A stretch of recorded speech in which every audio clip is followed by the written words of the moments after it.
Greetings, gang. Happy lunch hour. Oh, here we are. What are we, about 32 hours, 33 hours from the election being called and Trump being the president elect? Yeah, we've got panic going on, and the calls for insurrection, lawfare, is hitting a fever pitch.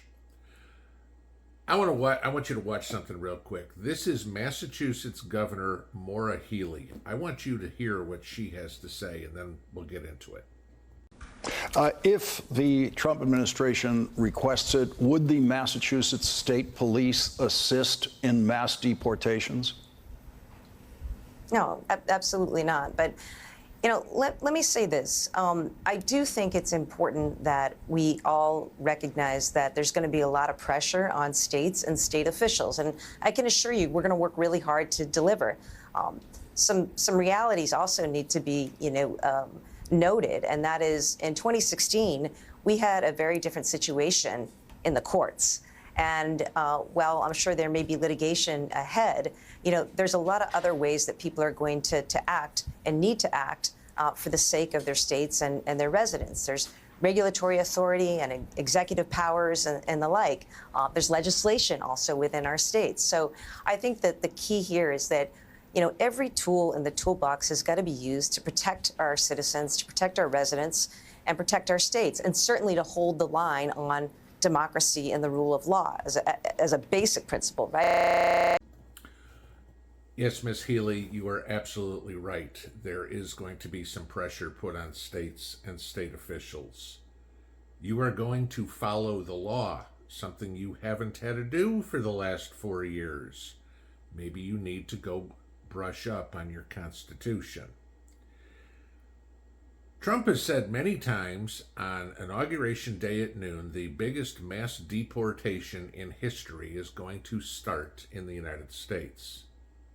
And it damn well better. Okay?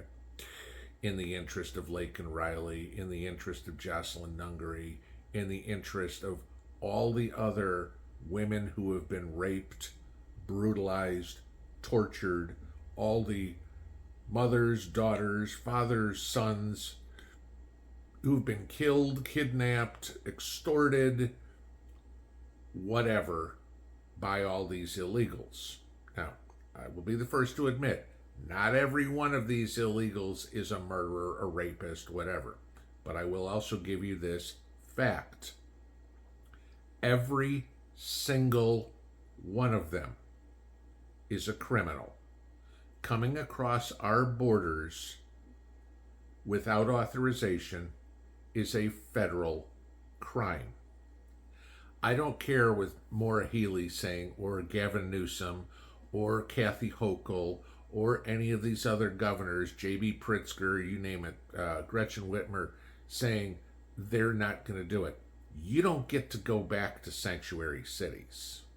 You don't get to be a sanctuary state. If the order comes down from Washington, we'll start with an executive order, but I can bet that it's quickly going to be made into law by a Republican House and a Republican Congress if the bill isn't already drafted and sitting there waiting on his desk by January 20th for him to sign it into law. These governors need to understand one thing. The Constitution of the United States is the supreme law of the land, okay? The supremacy clause of the Constitution says that federal law supersedes state law, period. There is no question, okay? If you want to know what the text is, here it is. I'll read it to you. This Constitution and the laws of the United States which shall be made in pursuance thereof, and all treaties made or which shall be made under the authority of the United States, shall be the supreme law of the land, and the judges in every state shall be bound thereby. Anything in the Constitution or laws of any state to the contrary notwithstanding. Basically, it says, sorry, you can't write a law that changes what's in the Constitution, or a law that is made pursuant to the Constitution. Now, Trump will start with executive orders. They will go through lawfare. That is expected. But what you can also better expect is whoever our new Senate Majority Leader is, and Mike Johnson, Speaker of the House, better damned well have that bill waiting for Donald Trump after he swears his oath of allegiance, takes everything on the Bible there, and then turns around and goes, "Where's that clipboard? Boom, boom, boom, get him out of here." Okay? This is what we need to look at. And when states are saying, governors, Congress critters are calling for insurrection throughout the United States, calling for their states, their lawmakers or whatever, to ignore the Constitution, they've got a slight problem. And I'm going to tell you what it is. Maura Healey also made the comment there that no, absolutely not, that state troopers are not going to be used to enforce deportation. I want you to take a look at this. This was a memo put out by Lloyd Austin yesterday to military personnel. All of them. Okay? You can skip over the first paragraph, but the second and the third one are the ones I want to touch on here. So take a look. The U.S. military will continue, in the words of our Constitution, to provide for the common defense. The U.S. military will also continue to stand apart from the political arena and stand guard over our republic with principle and professionalism, and to stand together with the valued allies and partners who deepen our security. America's soldiers, sailors, airmen, Marines, and Guardians swear an oath to support and defend the Constitution, which includes the Supremacy Clause, of the United States, and that is precisely what you will continue to do.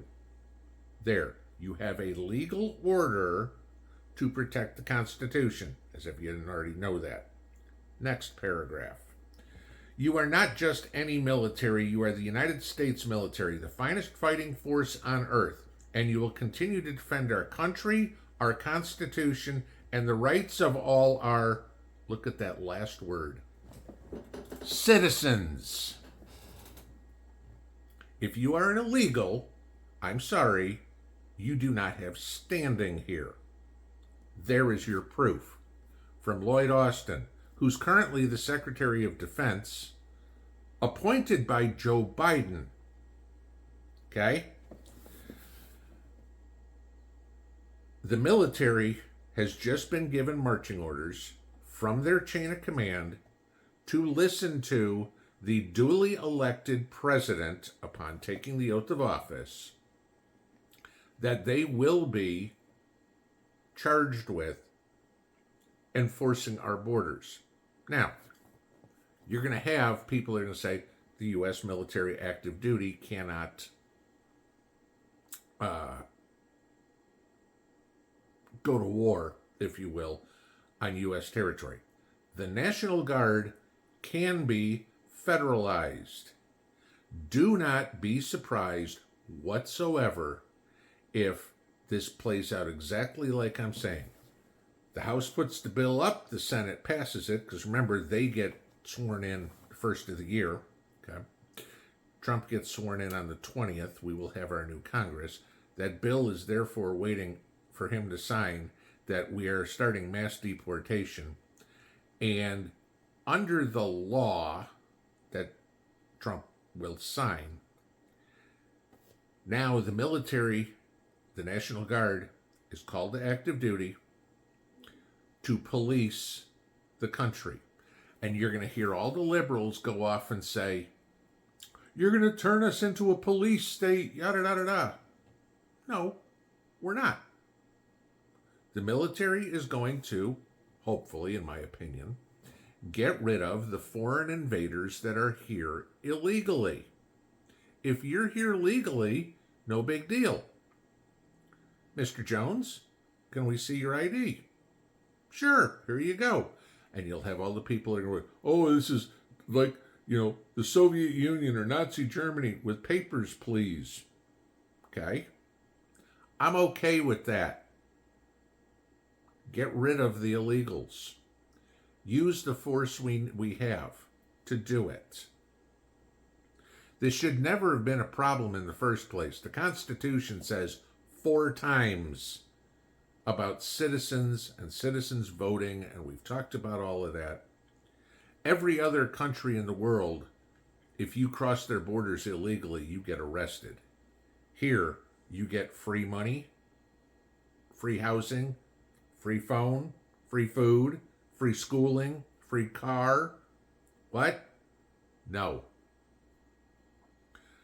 I still wish what Trump would do was just put a $1,000 bounty on every illegal and deputize anybody that wanted to be a bounty hunter. That'll never happen. As great as fun as it would be, we'd have a lot of legal problems with it. I'm saying that tongue in cheek, okay? Do not take me seriously on it. But using the National Guard to enforce this is good. We need to get other laws in, like E-Verify, and fine the living crap out of companies that hire illegals. I don't want to hear any of this, oh, they do the jobs Americans don't want to do. Bullshit. There's a lot of Americans that'll take a job, even if it's beneath them. I've told you before, I have, okay? That certainly was less than what I was trained to do because I needed to pay my bills. We have something in this country that the Democrats will never understand. It's called pride. It's called self-respect. It's called dignity. We won't be talked down to. We won't be taken advantage of. And we aren't going to put up with any bullshit. It's about time we have somebody in the White House, this time around, knowing who the good guys and the bad guys are, who's going to do something about it. My advice to you, if you're not here legally, pack your suitcase. You got 75 days to find a new place to live, because we are getting you out of here. Don't listen to what these lunatic governors say. They don't have the authority under the supreme law of this country. Pinball out.